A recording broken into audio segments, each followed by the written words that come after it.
All right, hey everyone, my name is Kuval. Hey, it's Angela. My name is Caitlin. Hi, my name is Sanjana, and this And this is is Earthlistening.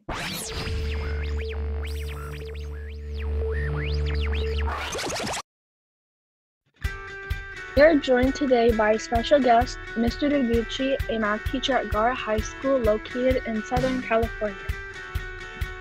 So, Mr. Deguchi, can you please tell us a little bit more about yourself other than your job as working at High School?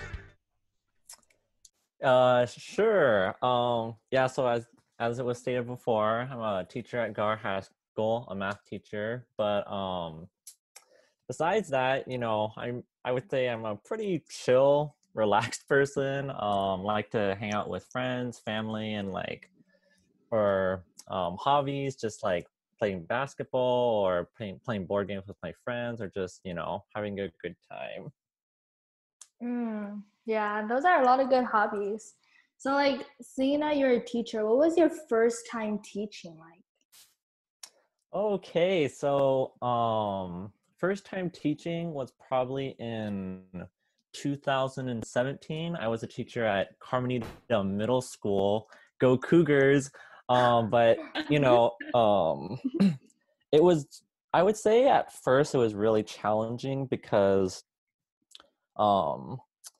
you just have to do a lot at first, when you first do it, and then there's a lot of ups and downs that come with that. So it could be in terms of classroom management or organization skills or just lesson planning and all that type of stuff. So the first go around, I would say, was difficult, but as you teach more and more each year, then it starts to get easier. So I really enjoyed my time at Carmenita Middle School. They got great students there. Oh, wow. So another question is, how long have you been a teacher, and also how long have you been wanting to be a teacher? Let's see. So I just finished my second full year of teaching. So that was my second year this past year. Um, let's see. Oh man. I've always wanted to be a high school math teacher ever since my senior year at high school. So Oh, that wow. was all the way in 2011. Yeah, in 2011, that was my senior year at Los Alamitos High School. And um, I made a goal for myself my senior year. I had two goals. And one of the goals is I wanted to figure out what I wanted to do for the rest of my life so that when I go to college, then I could use all my time and energy for that purpose. So when I was in my AP Calculus class, I actually was tutoring a bunch of my peers, and I kind of combined my two strengths of being very social, but also being very good at math. And it kind of looked like a math teacher for me. And, I really enjoyed helping people and doing everything I can to help people out in math. So it was ever since then that I wanted to be a high school math teacher. Wow, okay. That's really cool. I was actually part of the first batch of students that you had to come to high school, and and I'm just wondering, do you have any regrets of becoming a teacher? So I'll give you some insight about that. So in 2017, I was teaching at Carmenita Middle School. In 2018, I got hired to be a teacher in a school district. And, it was actually really difficult because I just couldn't handle the students. And I kid you not, within the first 4 weeks, I kind of resigned. I didn't kind of resign, I resigned. So, Oh, Wow.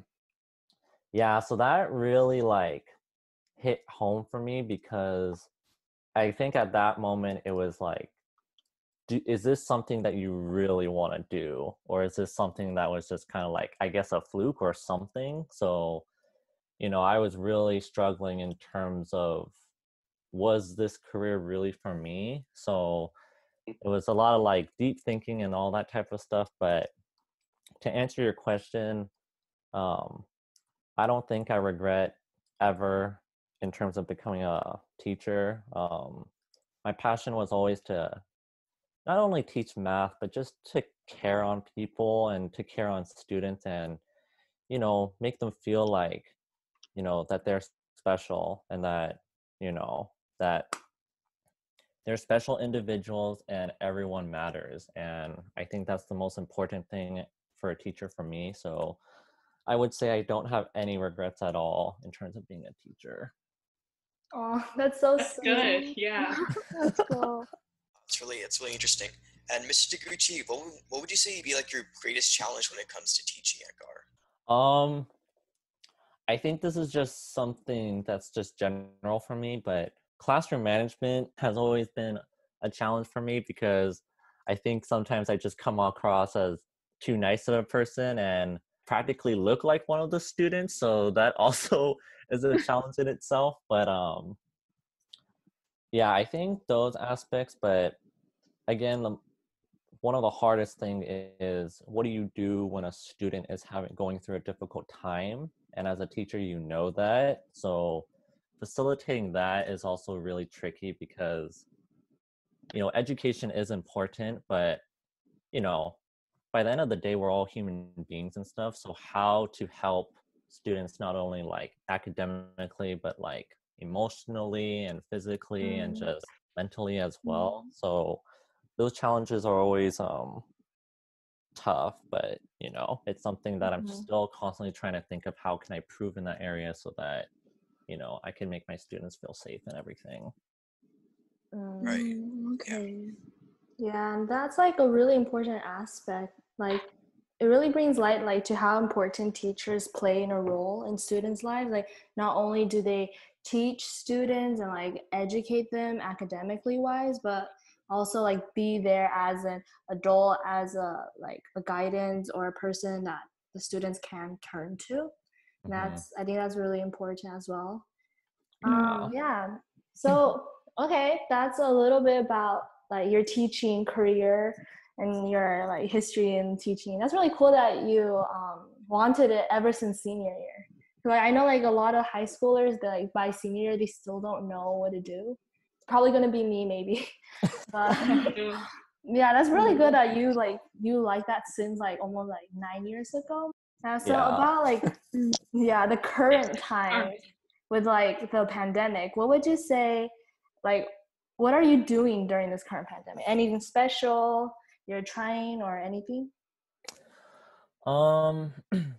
Besides putting out like YouTube videos and lesson planning of like my classroom,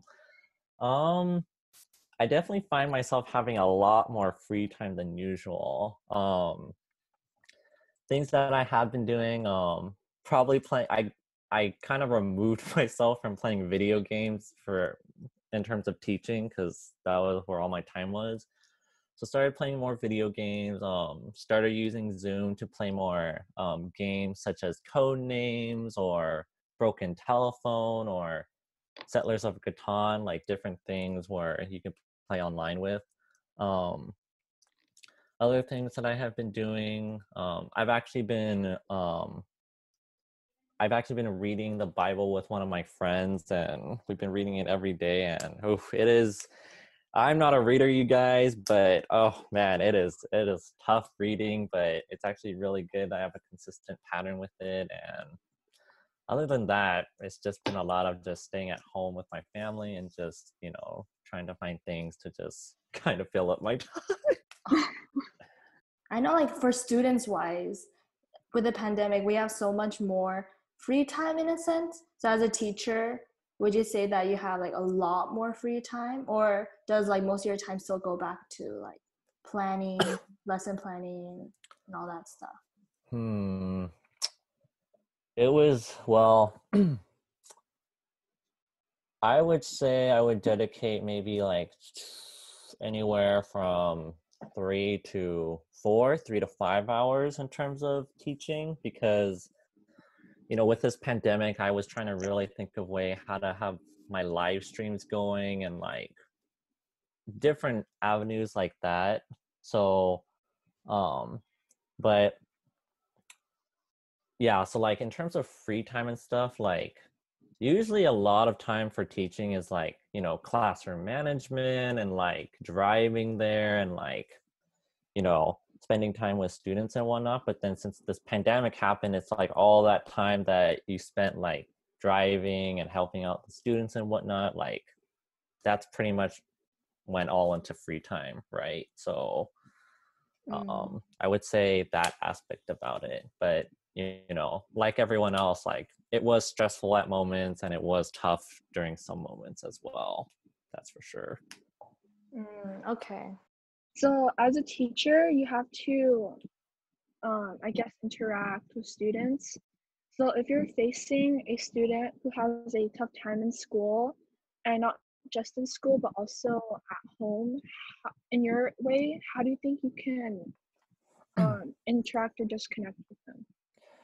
Yeah, so like I think one of my strongest strengths as a teacher is my relationship with each and every single one of my students. I really think that that's something that's really important to me. So when I do see a student that is going through a tough time, or I assume they are just based off body language, I know for myself that I can't push it because not not everyone is willing to go there. Like, you know, if someone asked me like, you know, Mr. Deguchi, how are you really feeling? Like, I probably would not tell that person I'm really feeling. I'd probably just be like, oh yeah, I'm good, right? So I Okay. know that about students. So I think the simple fact of just going up to them and just saying, you know, is everything okay? How are you doing?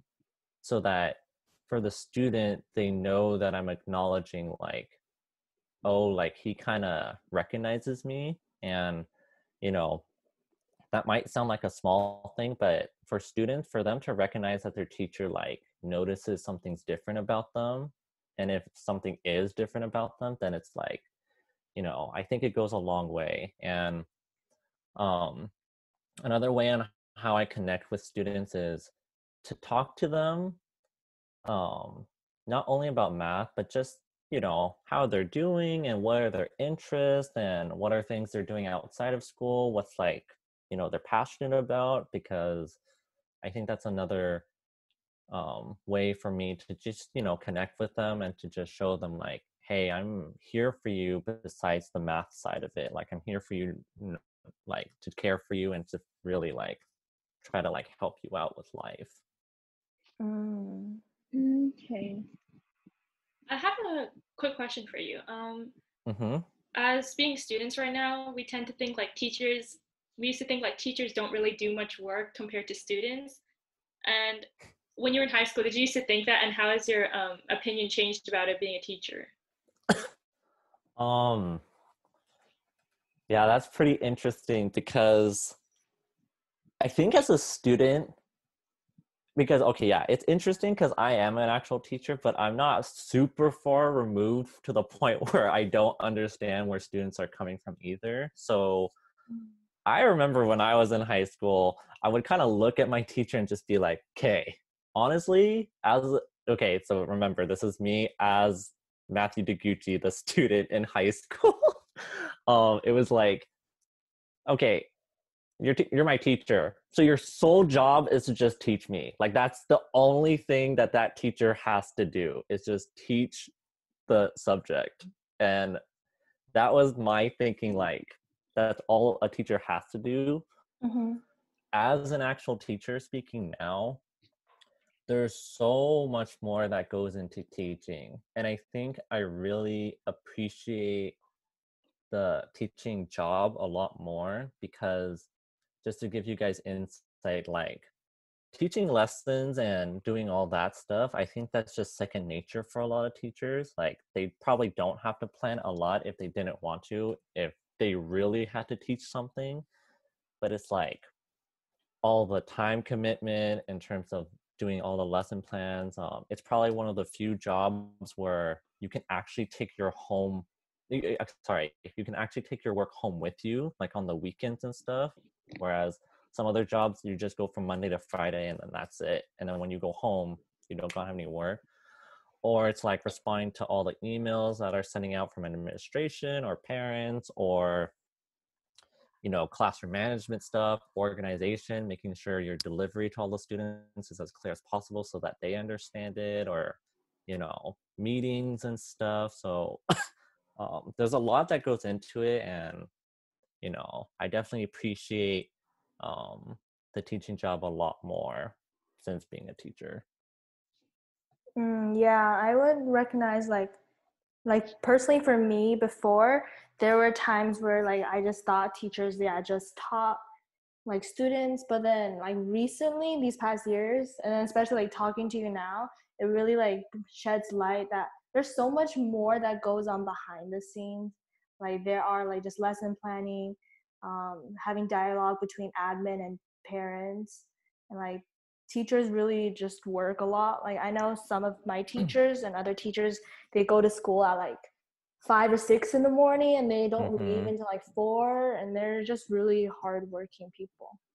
Yeah, and like another thing that I didn't mention is you're with like 170 students every day, and if you guys think about it, that's 170 different personalities you come in contact to every single day. And it's like, there could just be that like one personality that you don't get along with just in general, right? And it's like, well, how do you deal with personalities that you might not necessarily click with as well? So that's another thing that's like, yeah, it's very, interesting. I have another question. I noticed that you mentioned lesson plans. I see teachers always like mention them, but like I feel like as a teacher, you don't really have to use a lesson plan because like you already know the topics. So you can just like create it as you go and like explain it as you go. So like what's the purpose of a lesson plan? So the purpose of a lesson plan is to really like, I guess it's like a really like, it's pretty much a guide in order to let you know like what you have to teach, but it depends on how seasoned your teacher is, right? So let's say it's first year teacher, right? I'm assuming they would have to use the lesson plan a lot because it's like they're not used to teaching, whereas like a teacher who's been teaching for 30 years, like they've seen it all and they kind of already know like what they have to teach. So, I think it varies depending on each person, but okay, now I get it. Because yeah, I was like, so lesson plans have to involve with how experienced the teacher is, right? that's part of it. Yeah, I mean, it's just based off the personality as well. Okay, so like, Mr. Deguchi, like, on moving on to a more positive note, like, do you have any like memorable or like entertaining experiences of teaching that you'd like to share with us? Memorable. Do you want like a funny or just like any type of moment? Like any Anything that's significant like moment's fine, yeah. yeah, like any memorable moments are like you just Yeah. I know mean, most like memorable so deeply. moments to me are funny, so. Yeah. Just like I guess anything that when you think of it just makes you happy. Or like Or yeah, just the good something or the sad. bad. Okay, so I'll give a good and a bad one. So, Ooh. okay, we'll go through the bad one first. Okay. Now, as a teacher, you have to have a poker face. Like, I don't care who you are, but you cannot like commit to like laughing about certain things with the students in some aspects, I think. So one time I was a math teacher, and I think I've trained myself enough where I think if a student says anything, like I think I could just keep a poker face. I felt so bad. I was teaching summer school, and to get students more involved, I would just say, okay, pick a number from 1 through 10, right? In my mind, I'm like, okay, nothing could go wrong from that. That seems okay. I asked the student, pick a number through 1 through 10, and I kid you not, I think the student said 13. And Oh, and the reaction I got from all the peers was just like crazy. Like I just saw one kid, I'm not gonna say his name, but I still remember him, and he was just like, oh, he was she's just like, she just said 13, everybody. And then the whole class just started cracking up, and you get another class clown in there just like, oh, she just said 13. And I was just like, oh gosh. But then I felt so bad, but then, you know, I was able to keep a poker face and just be like, you know, I just kind of like moved on, like disregarding like she said it, just so that she doesn't feel like she's getting embarrassed by me at all. But I felt so bad. I was like, oh gosh, like, oh. Like, yeah. So that's one. I think memories, like really good memories for me, is when a student kind of like opens up themselves to me and like shows their appreciation for me. I think that's the part that touches me the most, because then I feel like to some extent I like did my job, and like they're actually learning stuff from me that's not strictly just from math. Like they're learning like life lessons and stuff, and it's stuff that they could take away from themselves and that they'll remember. So I can't single out like one particular moment, but there are just so many good memories I have of, you know, students being very appreciative, and, you know, yeah, those moments are priceless. You can't purchase those in any way, shape, or form. Yeah, definitely. I would say like just a small, tiny like moment that makes me happy would be like the first few weeks of school. You know how, like how teachers, they have some trouble memorizing everyone's names at the beginning of the school year. But like the moment where they like call on you without having to look at the seating chart or anything, or like they see you like on the like walking across campus and you're like hi, and then they say your name like hi, it's like so and so, like that's when I feel like, oh wow, they remember my name, like they remember me. Because like something I noticed was that if teachers, they don't know you, if you say hi to them like on campus around, they'll just say oh hi, like they won't say your name, but they know you, they'll say oh hi so and so. So then it always makes me feel so happy when they like say my name after. Did you say a few weeks? It takes me at least 1 month for them to remember my name. Oh yeah, sometimes it takes that long too.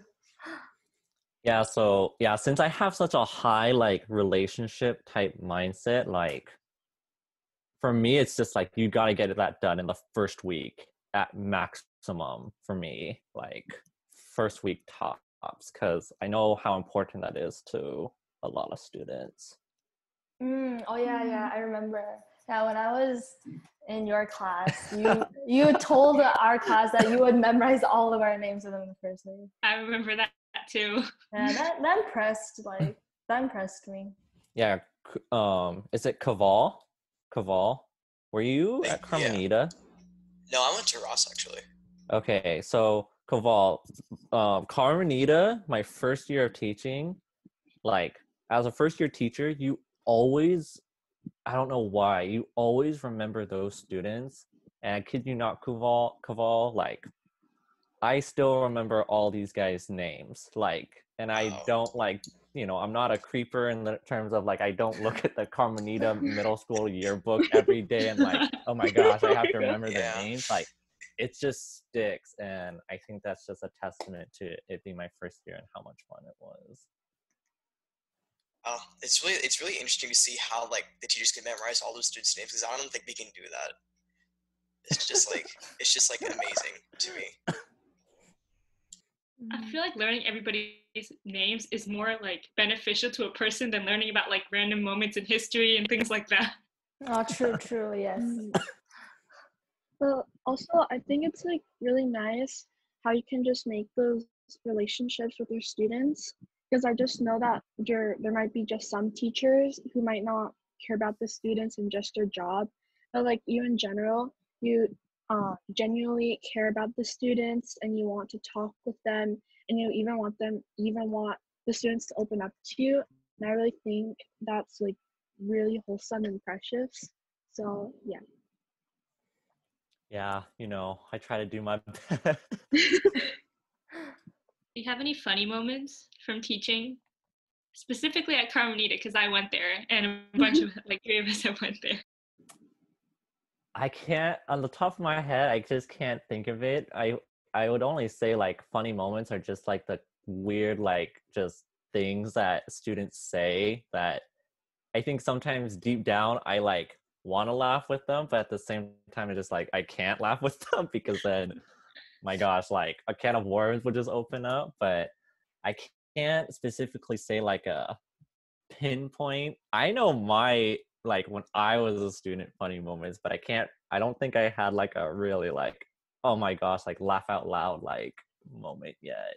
But there are certain moments where, I would like laugh, but it's not like a grand moment. But going off about like the whole poker face thing, would you say that took you a lot of like practices in order to maintain a poker face? Or was there any like time where you just couldn't hold it in and you burst out laughing with the students? So like I'm not saying like I never laugh with like my students, but there are like some sensitive moments where I just like no, like don't laugh. Like, okay, honestly, you guys, if a person farts, it's like over for the whole class. Like it's just like everyone just like dies of laughter. So I've been good about that in terms of like not laughing. For the poker face thing, I I don't know. It just came to a point where I was just like, because I'm a pretty chill person, and I usually laugh about like a lot of things, even if it's not funny. Like I just laugh at certain things, but Mhm. I think the poker thing is just something I developed like overall, like, and it was more so like you need to do this because you don't want to embarrass any of your students. Like you don't want to scar them in that aspect, and if they see the teacher laughing like at them for a certain thing, Oh, it yeah. depends on the certain thing, right? Like some students like getting laughed at, right? Because they want the attention sometimes, or they just don't care about that. So I was always more aware about don't embarrass your students no matter what you do. Mm. Yeah, that's a very good, like as a student, I would really appreciate that, like those teachers with those mindsets, because yeah, there are other teachers who tend to like want to embarrass the students so that they will get them to stop talking and pay attention. Going on off that topic, for since we have the COVID-19, for your online teaching, what are just some fun ideas that you do for your classes just to just make a fun experience for your students overall? During COVID, Mm-hmm. well, I think me transitioning to live streaming definitely helped because it promoted more interaction and more promoted more interaction and just live experience. I would honestly say, Caitlin, I don't know how many fun opportunities I provided my students over the COVID, but um, I one, and this is not in terms of funness, but just like me telling my students to like kind of take a break to some extent. I remember I was teaching like 4 lessons a week when the thing was starting, when we were doing this Ola thing like initially, but then at some point I was just kind of like, okay, these kids need a break, because I would actually like I would actually like Zoom some of my students and tell them, hey, can you come in Zoom? I really want to talk to you, and just get their input, like, how is this COVID-19? How's the workload doing? And I kid you not, I would say 9 out of 10 students would just keep on telling me I'm feeling overwhelmed. So that was an indication to me, like, all right, Mr. Deguchi, you need to like chill. Like you need to like take a break. So like instead of doing 4 lessons per week, because I didn't know, right? No one knew like what the protocol was. I was like, just give them 2 lessons per week, 2 homeworks per week, and if needed, Friday, just have them turn in anything they haven't turned in, and just really just take it step back. So sorry, Caitlin, nothing fun, but It's okay. more so how to And slow down the pace. And also, like, I'm a bit curious, how long were your classes for online? Like, what was the duration? So what did I do? So I'm trying to think, like, I know it was just like yesterday school ended, but yeah, there's a reason why I'm so tired from the last day. But yeah, I would make a YouTube lecture, and then I would make a YouTube video on how to do every single one of my homework problems every day. Yeah, I would do that every single wow. That's day. a lot of work. Yeah, so Wow. essentially, just to give you guys more insight on that, whatever assignment I was assigning them, I was technically assigning to myself because I had to explain each and every single homework problem that they were about to do. And, you know, that takes time, but at the same time, it's well worth it to me because, you know, if a student struggling through a problem, like I don't want them to give up, and I want to give them every opportunity to get it. So I would explain every single homework problem. So I think that's pretty much what you can see from my Google Classroom is the lecture and the homework video and the homework assignment every single day. Yeah. Well, not during COVID, but every other day. Based on what you're saying, I feel like it sounds like you have more homework than your own students because you have to film it. You have to like make sure you're explaining everything thoroughly. So in like this case scenario, you're getting more homework because of COVID or more work to do. True, but one thing you probably didn't know is I was already doing those homework videos for my students before COVID too. Why? So because like first of all, since I was this was my first year at GAR, not my first year ever teaching, but first year at GAR. I really want my students to take ownership of their learning and to them feel a part of it. So I would always give my students these random note cards, like an exit ticket, and be like, what do you want to see Mr. Deguchi do for you that would make your learning experience better? And see if I can actually improve on those things like during the school years so that they could so that they can have a better learning experience. Several of my students have said it'd be really nice if you made videos to explain the problem so that I would have a better understanding on how to do it. So maybe sometime in November or December, I was like, I'm going to make a YouTube video on their homework assignments since November and December. So it was ever since then that I actually started doing the, recording myself and recording stuff. So actually, for my students though, their transition to Ola from my class, most of them said it was really easy because they were already used to receiving YouTube videos and stuff from me. Mm. So you kind of already prepared them for this.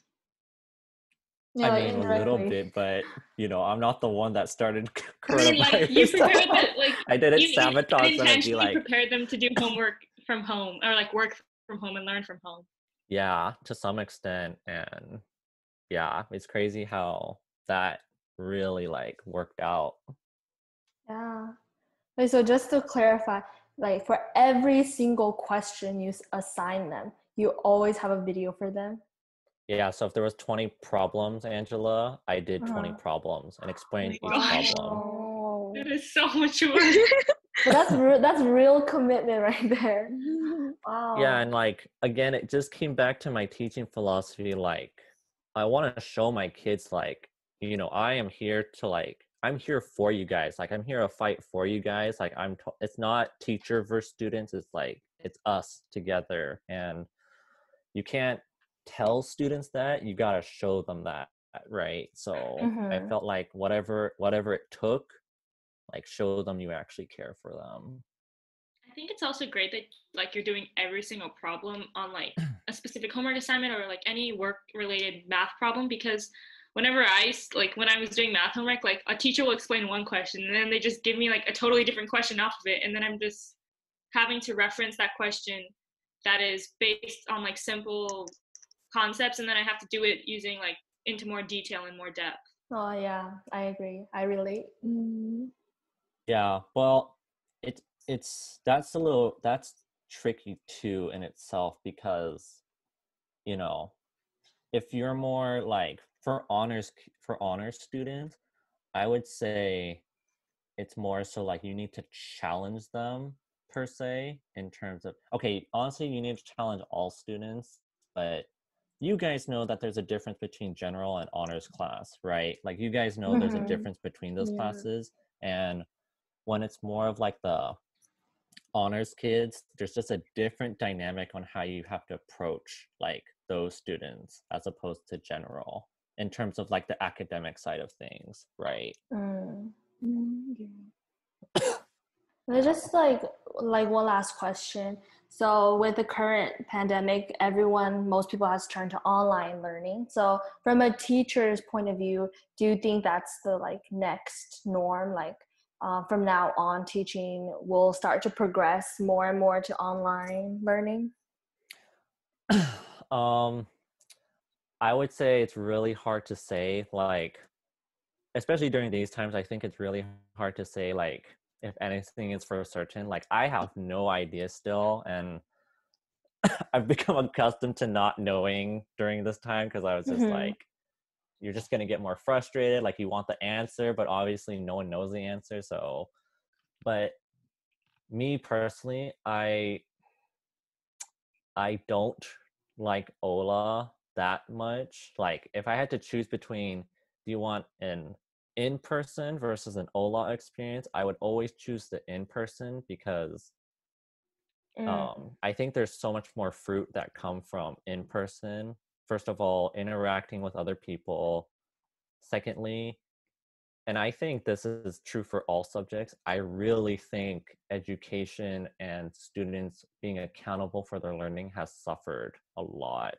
And, you know, I think the accountability in some subjects is like really difficult, like really holding students like, did you actually learn that? Or did you look up, or did you just simply copy from another person? Or did you look it up online? Or, you know, it's really hard to facilitate with that, right? Because, you know, as teachers, we can't do anything about that, right? Like, we can't like call at home and be like, oh my gosh, did your child did this? Like, you don't know if they're actually learning, right? So that's why I would really want a in-person experience rather than Ola. So I guess just to close off the interview, I'll just ask one last question.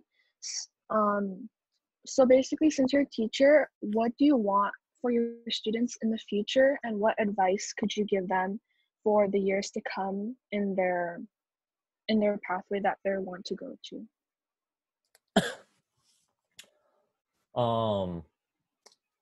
For my students, I want them to be successful, but I think more importantly, I want them to be the best version of themselves. I think that's the most important to me because I know, because everyone has their strengths and everyone has their weaknesses. And I think that's very unique to each individual person. So my role as a teacher is not only to help them out in the subject matter, but also to just build them up. And I think that's the best thing I can give to my students, is to just show them, you know, even if you don't like math, even if you're having a super hard time in math, like, don't give up, right? Like, try your very best, because when you try your best in whatever you do, regardless of what the result is, that is demonstrating you are doing your best and you are being the best version of yourself. It's when you're trying your very best. And, you know, honestly, if a student got an F in my class, but they like honestly told me I tried my very hardest, then I would tell them, you know, I'm extremely proud, because the aspect of persevering and not giving up, you can apply that to anything you do in life. So just because they got an F in my class, they can apply that don't give up and try your very best to something else that might not just be my math class. So I think that's the best thing that I could provide to my students. Yeah, just like being able to not only teach things, basically, since you're a math teacher, not just only teaching math, but just giving your students advice along the way that they can just use for the future is really nice. And I think that's something that all students should know, just to know that you're like there for them, and that if they just need any help, you are just a person that they can come to. So yeah. Yeah, it was really nice talking to you, Mr. Deguchi. Mhm. I would say like all three of us, Sanjana, Caitlin, and I, we have been your students, your first students in Carmenita, and then like I know like all four of us, like just talking to you really brought light about your teaching philosophy and then how important it is about the journey through learning rather than like, oh, do you get, like, are you succeeding, are you very like mathematically like intelligent. It's very important about like connecting with one another and the personal experience. Mm-hmm. Yeah. So thank you so much for coming on and Thank you, allowing us Mr. to Deguchi. ask you these questions. Oh yeah, no problem. Yeah, thank you for your time. Yeah, Thank anytime. you. Thanks for listening. Check us out on Instagram at Earthlinking2020. Check out our website on Instagram. Subscribe to our YouTube channel at Earthlinking Team. Donate to our GoFundMe located in the description box of our first video. This is Earthlistening. See you in the next episode. Here are some bloopers. Enjoy. Alright, hey everyone, my name is Kuval. I'm Angela. My name is Caitlin. I'm Sanjana, and you're listening to Earthlinking. Oh, Alright, hey everyone, my name is Kuval. Hey, I'm Angela. My name is Caitlin. My name is Sanjana, and you're listening to Earthlinking. Wait, can we stop? This is Earthlistening. Oh shit, I screwed up. Thanks for listening. Check us out on. Wow, sorry.